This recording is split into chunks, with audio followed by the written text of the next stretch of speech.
Hello and welcome to another episode of Genshin Impact. Today we're gonna watch the 4.7 live stream. And let us just get in. He comes and goes without leaving a trace, only appearing at the most critical moments. He's highly knowledgeable, and he likes to share his observations with others. She has a cold and stern exterior, and her spotless battle record has earned her renown throughout Fontaine.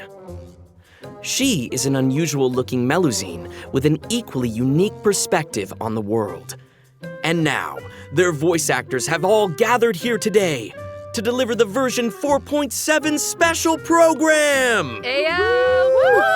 Can't believe we're actually all here. Finally! Hello, travelers. My name is Zach Aguilar, and I voice the male traveler. Today, our hosts for the special program include... Hello, everybody. I'm Yuri Lowenthal, the voice of Dainsleif.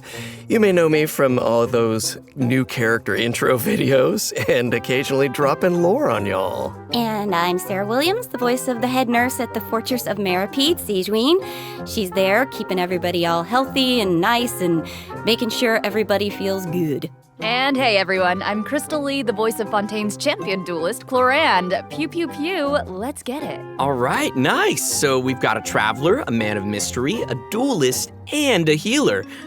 I think it's the perfect adventuring party. What a wild coincidence, you guys. I just received an invitational letter to a new domain. Yeah, that's Yeah, not a imagine that. coincidence. Gee willikers, where did that come That's from? just destiny. Yeah, definitely. You know, this new domain seems to be right behind us, but in order to complete the challenge, we'll need to tackle several missions first. Well, then what are we waiting for? Let's do this! Traveler, Paimon, would you join us and play Marechaussee Hunter Judgment Day? This script was adapted from the real history of the Marechaussee Hunters. You all will play the role of hunters from a bygone era and resolve a series of events unfolding in the capital.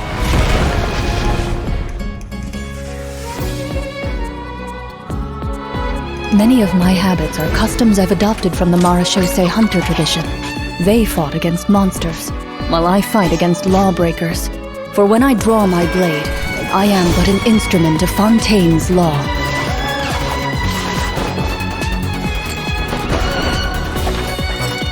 Loaded. Time to testify. Madam Mage says that every page of a storybook is a segment of the present. So vast and mysterious. There must be quite a story behind this place. So, I'll explore this place with you to the end. Let's never stop hoping for victory. Way ahead of you!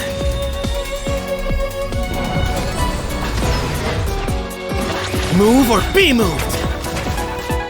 Not that I doubt your fighting ability, of course. It's just so much more dangerous in there than I ever imagined. Well, if it hurts, just let me know. Let's blow bubbles!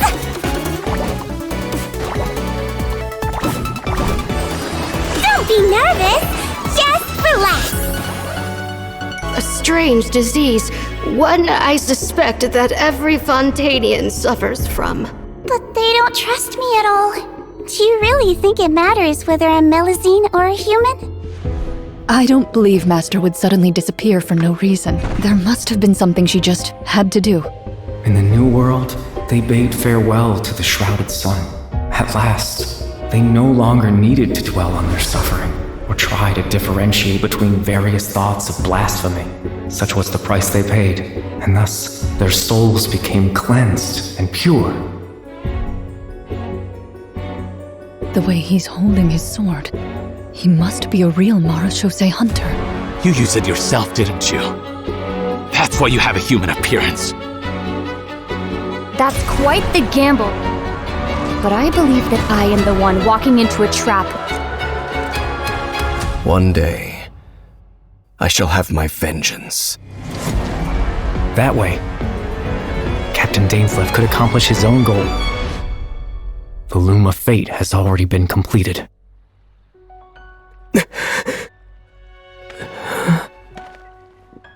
Traveler, let me ask you this. Do you believe your sibling to have betrayed you?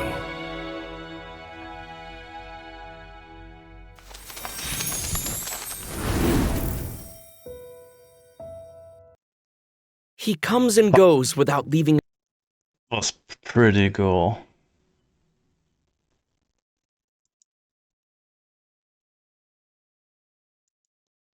Well, how about we start off by introducing Fontaine's strongest champion duelist, Clorand. You would say that. It's true! In my role as champion duelist, my opinions do not matter. For So what when do I you draw got? my blade, I am but an instrument of Fontaine's law.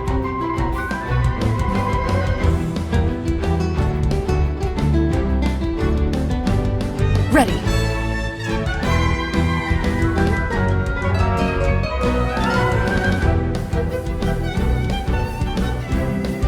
Where evil lurks, shoot on sight. Whoa! Those animations. Did you see that So ultimate? good. That ultimate is so cool.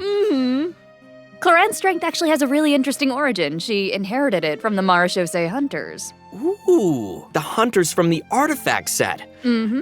The Marachose Hunters were an organization that defeated monsters and upheld justice from the shadows.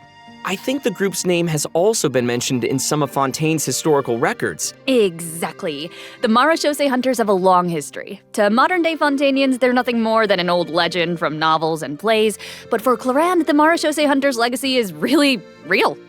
If travelers want to learn more about the Marachose hunters, then be sure to check out Clorand's story quest in the new version. I want to learn more about the Marachose Hunters.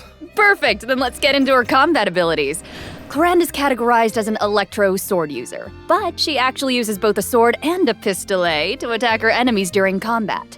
Now, her normal attack deals physical damage by performing up to 5 consecutive strikes. During her charged attack, Clorand uses her pistolet to target enemies in a V shape in front of her. Also, Clorand has developed a special ritual over the years.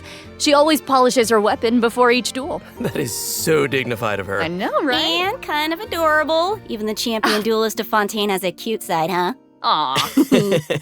Sarah is starting to sound just like Sijuin. Oh, what? Though it's probably a meaningful ritual for Clorand, right? That's exactly right. It's a habit that helps Clorand focus on the opponent in front of her. In fact, Clorand's elemental skill, Hunter's Vigil, is an ability that demonstrates how potent she can be when she's focused. Ooh. Check this out. During combat, unleashing Clorand's elemental skill will cause her to enter the Night Vigil state. During this state, Clorand can unleash 2 different types of special attacks. Her normal attacks will be converted into Swift Hunt pistolet attacks, and her elemental skill will be converted into a lunging attack, Impale the Night. Huh. It looks like Clorand gains a bond of life during her elemental skill. Does the skill have any additional effects? Oh, good perception on those eyes. Those Swift Hunt pistolet attacks increase Clorand's bond of life, and her lunging attack, Impale the Night, will clear the bond of life. Wait, so she accumulates the bond with one hand and then clears it with the other? Oh, hey, that's a really good explanation. Yeah, Clorand's special attacks have different effects depending on the value of her bond of life.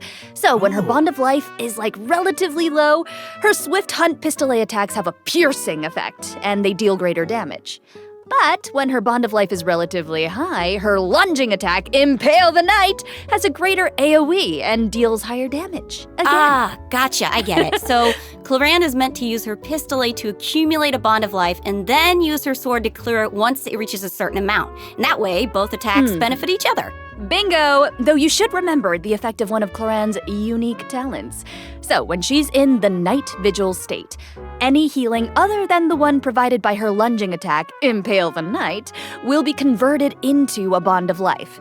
This unique talent allows different healing effects to alter the pacing of Clorand's gameplay. So, travelers can experiment with a variety of different tactical combinations. That's cool. Also, although Clorand is most renowned as a champion duelist, she has never forgotten her identity as a Marachose hunter. So, during her elemental burst, Last Lightfall, Clorand draws on her Marachose hunter heritage to unleash an ancient skill that empowers mortals to fight deadly monsters. This ability allows her to swiftly evade enemy attacks and strike her opponents. Her burst deals AoE electro damage and grants her a bond of life based on her max HP. Wow, that's so cool.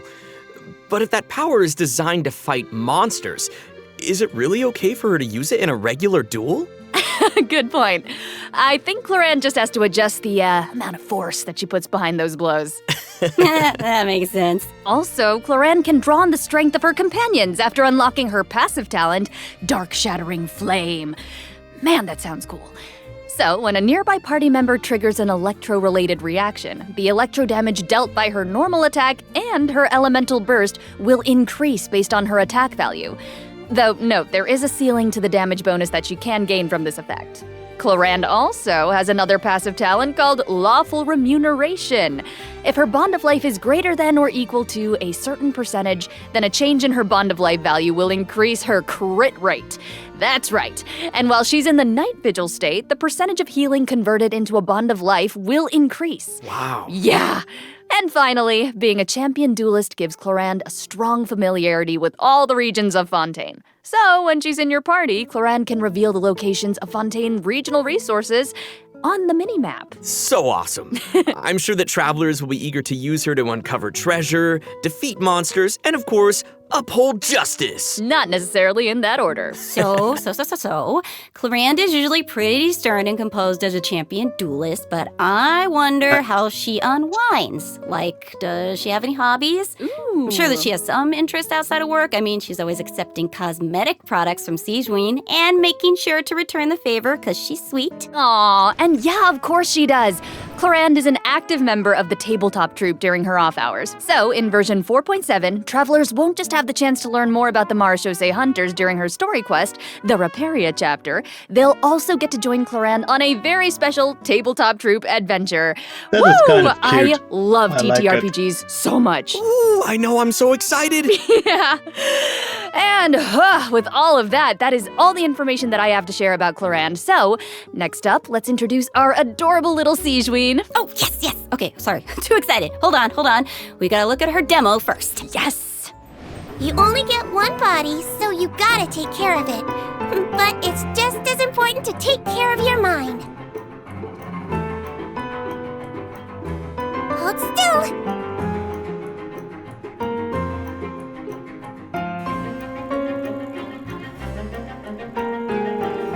You might feel a little prick.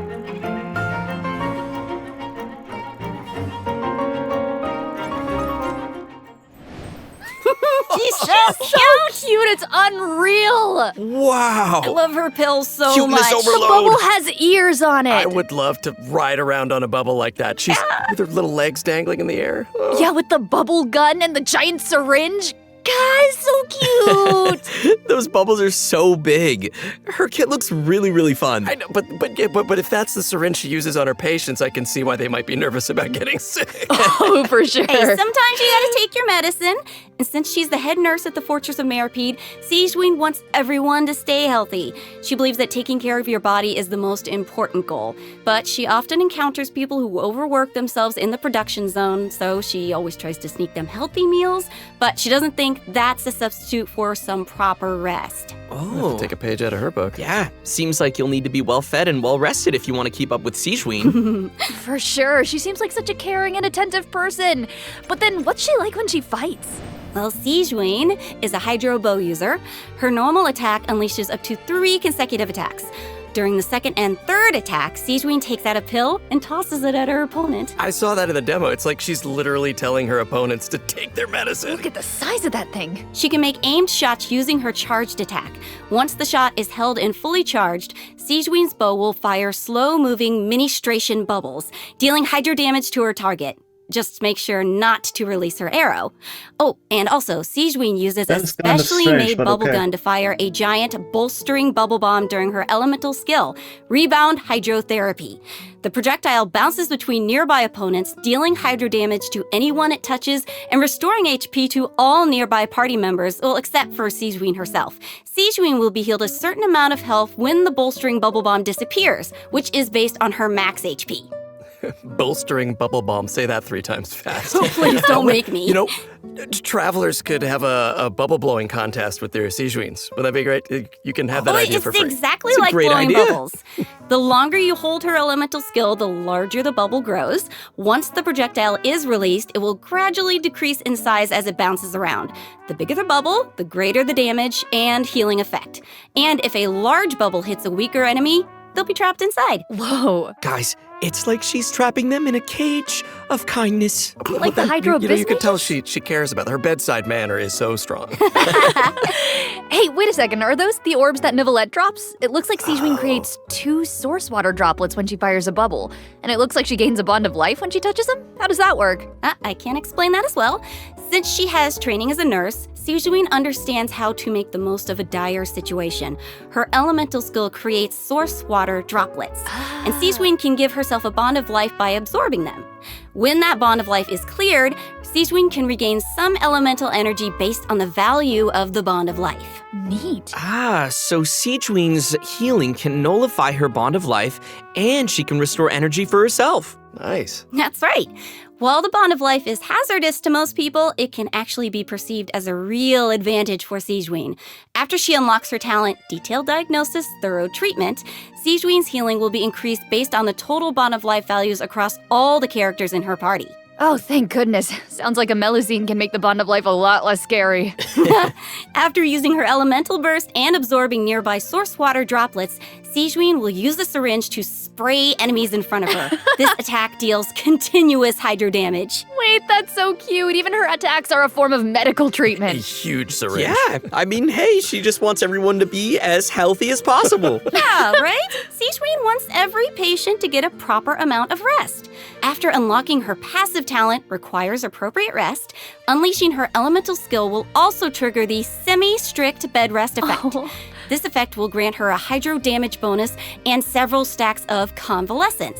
When non-active characters deal damage with their off-field elemental skills, Sijuin can consume a stack of convalescence to increase that elemental skill damage. Ooh. That's actually I pretty like how good. it's only semi-strict. Like, not super strict, because she couldn't be super strict. Just a little. Wow, so it seems like the bond of life mechanic is pretty integral to both Sijuin and Claran's kits. Mm-hmm. That sure was a lot of information, though. Oh, yeah. I can't wait to see these abilities in action. And travelers won't just be limited to the playstyles that they've seen here, right? As I understand it, the mechanics leave a lot of room for open experimentation. Yeah.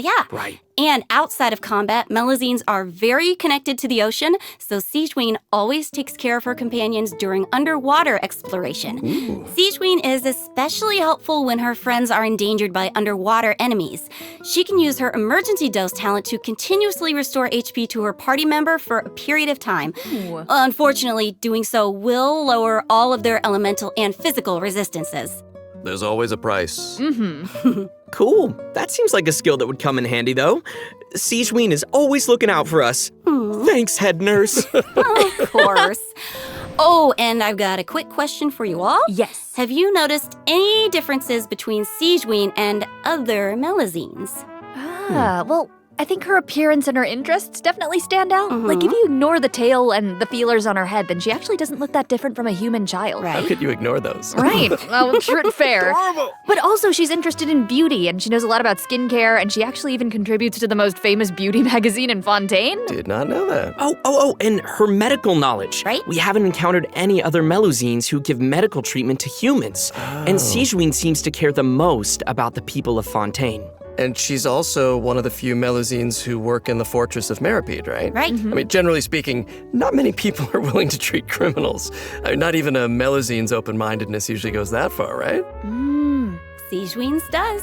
You're all bringing up great points.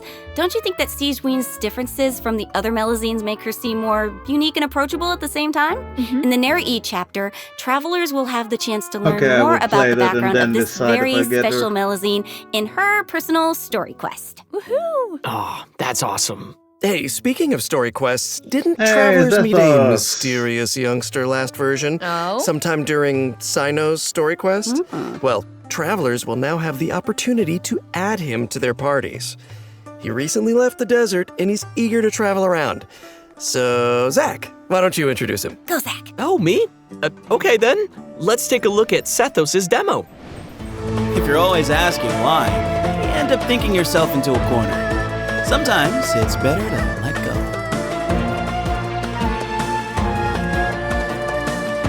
Give me some space.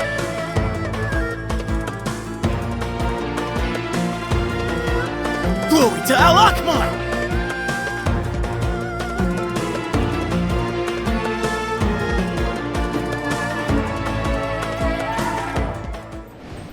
Whoa! Okay. His design is so cool. He looks amazing. Yeah, the clothes and the hair, I love it. Right? Sethos didn't just get power and wisdom from his desert heritage, he's also talented in archery. Sethos has always loved hiking, and he has a great sense of direction. Whether he's exploring the desert or the rainforest, he knows the roads like the back of his hand. And he always knows where to find the best regional specialties. Yeah, you probably know where this is going, but I'll say it anyway. When Sethos is in your team, he'll reveal the location of Sumeru regional specialties on the minimap. Nice. Cool. Wait, so I'm curious. He's lived in a remote desert for his entire life, and he carries the weight of such an ancient legacy. To me, it seems like someone with that kind of upbringing would either be, like, really introverted or just super arrogant, but Sethos doesn't seem like that at all. Yeah, you're absolutely right. Sethos is a very open-minded and cheerful person. As the successor to the mysterious Temple of Silence, he had more educational opportunities than other people who live in Sumeru's desert. His responsibilities drive him to learn about other people and places. He has a very open mind, and he tries to be optimistic. In fact, his personality is a huge help in getting along with other people. So wait, that sounds like... are you saying he's a social butterfly? I guess. He's a pretty busy guy, and he lives a pretty varied lifestyle. And he's around the same age as the General Mahamatra Sino. He occasionally visits the academia. He's always trying to make friends in Sumeru City, and he enjoys browsing goods at the Grand Bazaar. But we've already talked a lot about his hobbies. Let's move on to what he can do in combat. Yes. Sethos' aim shot has a special variant when charged to level 2. He can't move when his attack is charged to its second level, but it allows him to fire a powerful shadow-piercing shot that can pierce enemies, dealing electro damage to targets in its path. Sethos' talent, Black Kite's Enigma, can decrease the charging time of his aim shot by consuming elemental energy. Some elemental energy will also be consumed after releasing the shot. Nice. Ooh, useful. Yeah, and also I noticed his aim shots take a really long time to charge. So I think that means players need to store up elemental energy to fire the shadow-piercing shot faster, right? Hey, wait a minute. I feel like this is the first Genshin Impact character who actually consumes elemental energy while firing aimed shots. What? Yeah, you're right on. Hey. That's why Sethos has an elemental skill that helps him restore elemental energy. Useful. It's an ancient ritual that deals AoE electro damage, and it also restores elemental energy whenever a hit on an enemy triggers an overloaded, electrocharged, superconduct, electro swirl, quicken, aggravate, or hyperbloom reaction. That's a lot. But travelers also have another option for firing powerful shots. By unleashing his elemental burst, Sethos will perform an ancient ritual that was passed down from King Deshret's era. He will enter the Twilight Meditation state, converting his normal attacks to enemy-piercing dusk bolts that deal increased damage based on his elemental mastery. Oh, that's cool. That sounds like a mini version of the shadow-piercing shot, only it doesn't take as much time to fire. Useful. Okay, also it seems like the records of King Deshret have a lot of powerful abilities, so between you and me, does that mean Sethos has mastered other mysterious rituals and techniques? Of course! Yo. I'm sure that the Temple of Silence has a whole archive of secrets. One of his other talents will also increase the damage dealt by a shadow-piercing shot for a period of time based on his elemental mastery. Okay, all right. Sounds like the Temple of Silence is a real impressive legacy. No kidding. So many ancient rituals. Sethos is definitely a talented fighter who can make full use of his martial heritage. He's similar to Colorand in that sense. Yeah. Oh wow, we finished the first mission. Nice. I wonder what the next one's gonna be. Let's get it. Oh, it looks like we'll have to uncover hidden secrets in our next mission.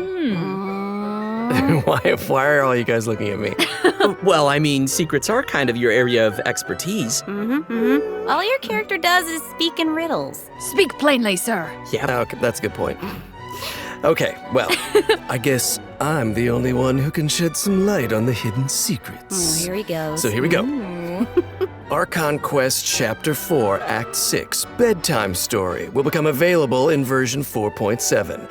Travelers will finally reunite with Dainsleif, who will share more information about Conria's past. Ooh. That's what you guys were waiting for, right? Yeah. And also, I got to break out my voice acting skills for this patch, you guys. Oh my gosh, words come out of your mouth? Hell yeah. You did. Oh yeah. This time, Ether and Lumine will get to meet face to face. And based on what we heard in the trailer, it seems like the Loom of Fate is now complete. So travelers can look forward to learning more about Kari Bear in this quest. We just can't reveal everything right now, okay? Leave some secrets for me. These are important secrets that travelers should uncover for themselves. Okay. We can call off the snipers. Call off the snipers. Right? I know, I get it that everyone can barely contain their excitement. So, I will throw you a bone. To help tide you over until the next update, I'll be sharing a special surprise with y'all. Oh. What is it? Come on. Oh, I love surprises. It is. You'll know very soon, I promise. But first, we need to introduce the event wishes. Okay? So, in the first phase of version 4.7, Clorand and Alhaitham will be featured in the event wishes. Yeah? Sethos will be the new 4-star unit that appears on this event wish banner. And in the second phase of the version, travelers can look forward to event wishes from Sigewinne and Farina. And, because there's never enough, a new 5-star sword, Absolution, and a new 5-star bow, Silver Shower Heartstrings, will also be featured on their respective weapon banners. They look so good. So cool. So good, right? All right. Okay. I've made y'all wait long enough. Let's bring out the surprise. Yes! I hope everyone enjoys it. Let's go.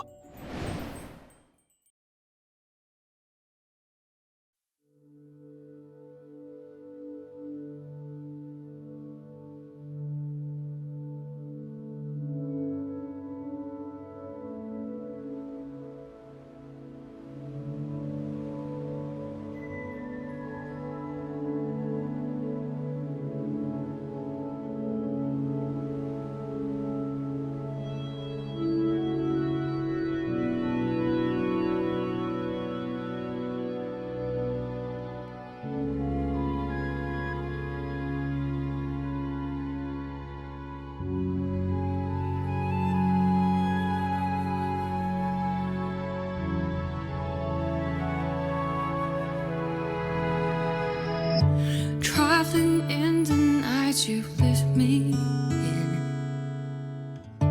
I feel you in Dallas blue of wind. Even over I can point you out. The answer is not far off now.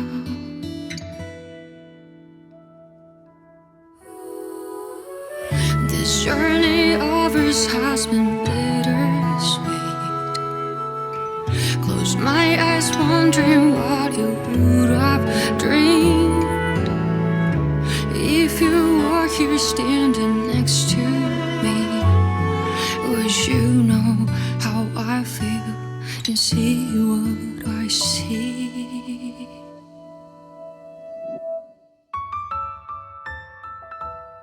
Know that I will always try, finding your rhythm and rhyme.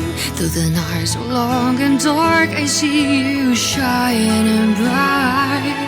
And no matter where you are, you've come with me this far, showing the way when all is falls apart.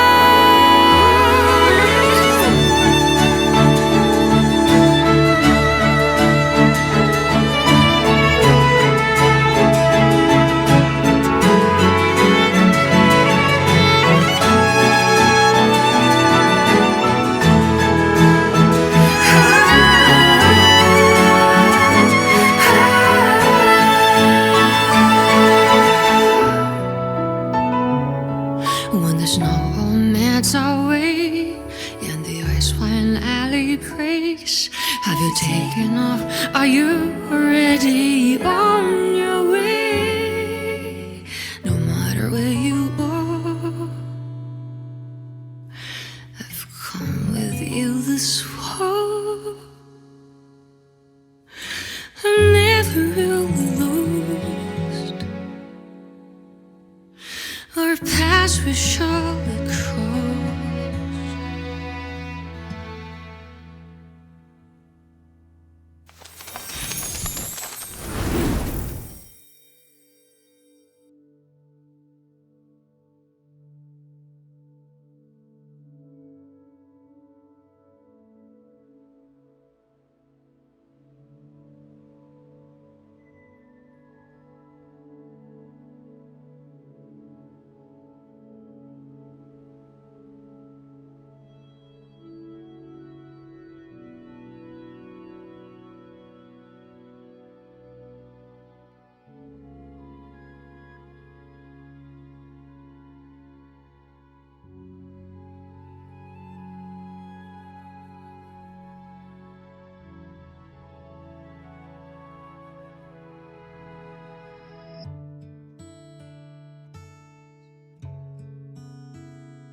Welcome back, travelers. Thank you. Hey. I think it's about time we introduce this domain behind us. Yes, bring on the challenge. I'm so ready. Dun dun dun. You sound ready.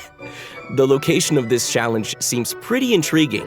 Paimon and the Traveler discovered a secret room within the Mondstadt Library, and they've received an invitation to participate in a mysterious performance. Oh, I love secret rooms in libraries. I've always wanted one.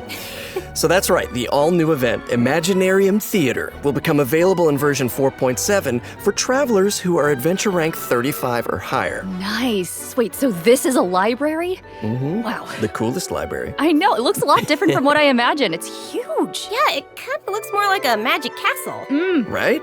So cool. I would live there. Please. So, travelers will encounter a concierge in the area who calls himself Wolfie. Aww. I know, he's so cute. Wolfie. He'll reveal that this room was created by a mage and that he's waiting for a guest to take the stage. He is also a poet. That guest will hopefully put on a magnificent performance by becoming the main character of the mage's story. Bring on that main character energy. Ooh. After arriving in this room, travelers just need to interact with this strange book in order to participate in the Imaginarium Theater Challenge. Wow, that was fast. But what kind of challenge is it? Oh, let me tell you. Imaginarium Theater contains a series of combat challenges with different battle conditions. Now, only characters who wield specific elemental types will be allowed to participate, so travelers will have to select characters who meet the requirements of the challenge. Oh, I get it. But what if we don't have enough characters in our roster who meet the requirements? Good thinking, but you won't have to worry about that. Because first off, 6 characters will be designated as the initial lineup for each challenge. Trial characters will be provided for travelers that are missing any of those characters. Nice. And travelers can also invite special guest characters to participate in the challenges that aren't restricted by the event requirements. Ooh. In addition, travelers can also designate a certain number of characters as supports for their friends. They can also select their friends' supporting characters to join their own team. That's a nice way to get to try new characters. Right? Friends. Who would say no to more friends? Friends support each other in staged combat. Friends helping each other. And during the current challenge period, those 6 designated characters who make the initial lineup will gain fantastical blessings. This will grant them buffs that remain potent even outside of the Imaginarium Theater Challenge. Wait. So you're saying those buffs aren't just active during the challenge itself? Yes! Wow. You're kidding. Wait, okay, the mage behind the theater must be super powerful. Oh, super powerful. And I know that everyone's probably wondering why it looked like we had to select so many characters just now, but characters will consume vigor while participating in Imaginarium Theater combat challenges.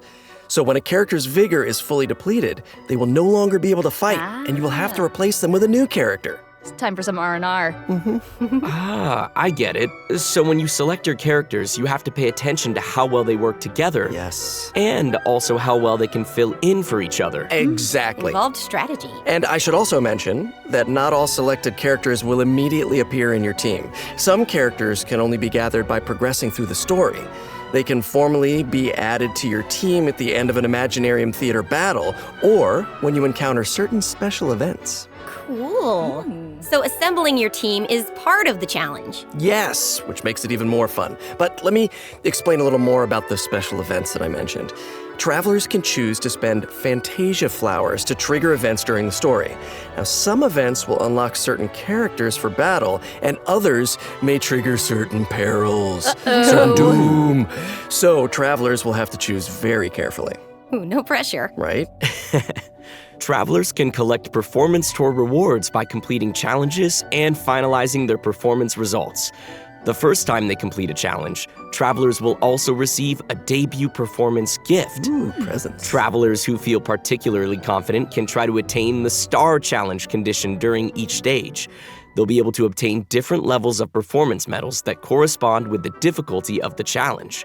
These medals can be displayed on their profile. Go ahead and show off. And that's not all, right? Travelers can also obtain toy medals during this event, which they can exchange with Wolfie the Concierge. Aww. In return, travelers will receive special poses for their characters when taking photos. Oh, awesome! Right? Travelers will be able to take all sorts of new cool pictures. I am excited to see new poses. So hyped. Me too. Right. And also, more poses will be added whenever Imaginarium Theater is updated. Yes, And finally, each performance in the Imaginarium Theater has several difficulty levels, and each one has a different number of challenges. Higher difficulty levels will yield even better rewards. Bring it on. As Wolfie the concierge likes to say, when the brilliant golden glow of the treasure beckons, don't you hesitate. Just go open it. How can he be so cute? Amazing. I don't know, somehow I still didn't make him as cute as he actually is. Of course, it'll take time for travelers to raise the necessary characters and understand how they fit into this new challenge. And I'm sure travelers are always looking for ways to get more Primo Gems. Always! Just said the magic word. Gimme. Each month, Imaginarium Theater will alternate updates with the Spiral Abyss. In addition, the total rewards that can be gained from the Spiral Abyss has been increased from 600 Primo Gems to 800 Primo Gems. Yes! Yeah.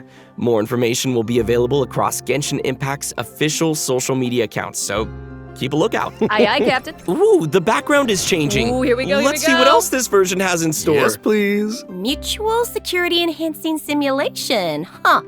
I see some hilly churls and ruin guards, so I'm assuming this is one of those monster fighting events. Yes, sort of. Travelers won't be engaging monsters directly. Instead, they'll be able to command monsters to fight in a cooperative simulation. Ooh. The Millilith will be hosting a strategic war game to improve their understanding of security needs throughout Tevat. They'll be accompanied by representatives from Mondstadt's Knights of Favonius, Inazuma's Yashiro Commission, Sumeru's Corps of 30, and Fontaine's Special Patrol. Their joint exercise is intended to improve military tactics across the continent. Sir, yes, sir. Wow. You're making this event sound really official. That was my official voice. I'm just doing my best. As I was saying, you can play two different kinds of scenarios in the event: assault scenarios and defense scenarios.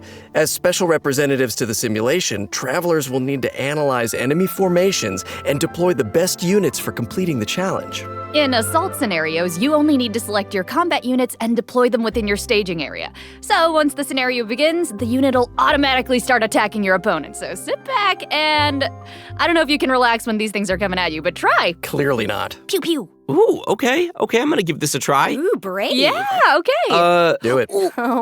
How come my hilly churl archers got wiped out so quickly? Oh, no. Okay, sorry, I forgot to mention something important. Sorry.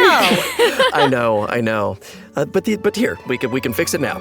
Some types of combat units are more effective against others. Ranged units like hilly churl archers are vulnerable to melee units like Mida churls. But don't fret, you can turn a bad situation around if you choose the best units to tackle the opponents on the battlefield. Just choose the best unit, Zach. Exact, just choose the best units. Just dude. choose the best unit. Simple fix. In defense scenarios, you need to deploy units to effectively counter enemies who are attacking from multiple directions. So, defeated enemy units will drop support beacons, which can then be used to deploy additional combat units and frontline structures. As the unit's commander, travelers can use their leadership skills to create favorable conditions for their team. And if they're successful, then travelers can obtain various rewards from the Mutual Security Enhancing Simulation event. These rewards include Primo Gems, a Crown of Insight, and a 4-star bow, Cloud Forged. Oh, gimme! Okay, and next up, we're introducing another combat-related event, Endless Forms Most Martial. Ooh, okay. I'm guessing that this one is gonna test some different skills? Yeah, you betcha. In the previous event, travelers only got to simulate combat, but the environment on a real battlefield is way more unpredictable. And that's why it's important to come up with combat tactics on the fly and take advantage of battlefield conditions. So, in Endless Forms Most Martial, travelers will have to defeat enemies according to the special rules of each stage. For example, some challenges may require travelers to defeat enemies affected by the electro-charged condition, and that is the only way to accumulate progress towards the challenge goal. Now, once they satisfy the requirements, they'll be able to earn rewards. I'm appreciating all these rewards. Yes, I love rewards. So this is one of those challenges that requires you to strategize. Indeedy. Oh, okay, let's move on to our next event. I'm gonna try this announcer voice. Yeah. I've gotten a report about a loud boom that just went off in a rather unremarkable part of Fontaine. Uh-oh. Ooh. I like that news. It must have come from that crocodile-shaped cannon. That thing looks pretty scary. Never fear, viewers. I wouldn't worry about it, actually. Phew. This cannon was modified by a Fontanian engineer. It's now just a toy cannon that you can use to fire hydro bullets. So why not have some fun with it? Oh. Okay, Oh, yeah. well, why not indeed, if that's the case. Travelers will need to allocate energy to the cannon and choose the correct firing mode to destroy as many target balls as possible within the time limit. They'll even be rewarded for their trouble. Was there ever a doubt? In order to keep the event interesting, special types of target balls will appear during the challenge. They will produce different effects when they are destroyed. So, be sure to check it out for yourselves in the new update. You guys, that's my kind of old school arcade games, because I'm an old school. Okay, I'm just old. Anyway. No, it's like, oh, no, not that. Our next event takes place in the land of Mondstadt. Travelers will encounter a familiar light novelist who recently completed a new script. Travelers who follow her script will be able to embark on a wondrous journey of literature and imagination. And the script will lead travelers to mysterious locales where they will have the opportunity to earn rewards. That is, if they can evade bullet curtain assaults from, various mechanisms and collect enough labyrinth coins. No big deal, you can do it. Easy peasy. Wicked warlocks will also be scattered across the field. Ooh, alliteration. I like it. If you defeat them, then you can earn even more coins. Ooh, it looks like we'll have to move really skillfully if we want to avoid all those attacks. No pressure. But hey, don't worry. Travelers can take advantage of adventure techniques to gain special buffs. So these buffs will make the oncoming bullets a lot easier to deal with. You'll also be able to get rewards more easily if you're smart about how you use them. That sounds great. So great. Speaking of strategies, the new version will be adding more updates to the Genius Invocation TCG. Travelers can look forward to new character cards, monster cards, and action cards. Also, more NPCs will be ready to challenge travelers in the open world. Oh, and I hope they're ready to lose. Oh, well. Oh, they could take a challenge. Also, the Leyline Overflow event will also return in the new version, so don't miss out. Whew, that was a lot of information. Let's take a break while we take a look at the last redemption code. See you soon.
And we're back! Welcome back, everybody! We're back! We're back! Hello! Welcome back to the version 4.7 special program. Looks like we completed this domain challenge. Oh, was there ever any doubt? Piece of cake. I think you'll find I am very, very pro. Now it's time to tell everyone about the new optimizations in the latest update. Yes, please. First up, the encounter point system for collecting daily commission rewards will now be unlocked at adventure rank 24. Hopefully, this helps travelers level up more quickly. Nice. And now for some really exciting news. Traveler's max stress will be increased from 160 to 200. Nice. You might notice from the video that version 4.7 will have some other optimizations. Be sure to check them out for yourselves in-game.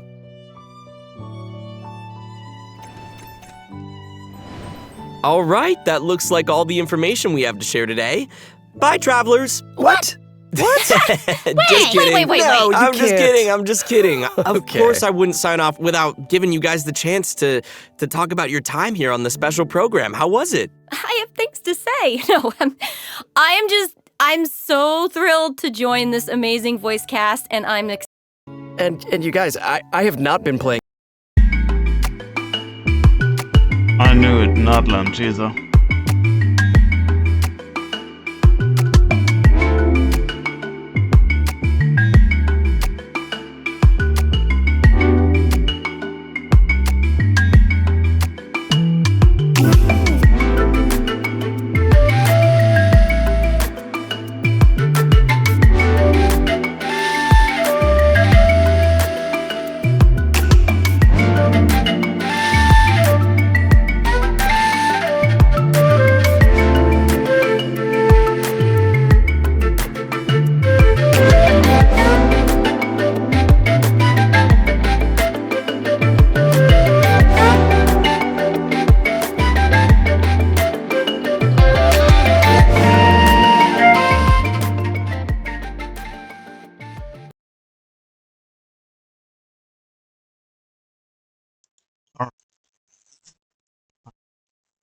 So, I wish you all a good day, and until next time, goodbye.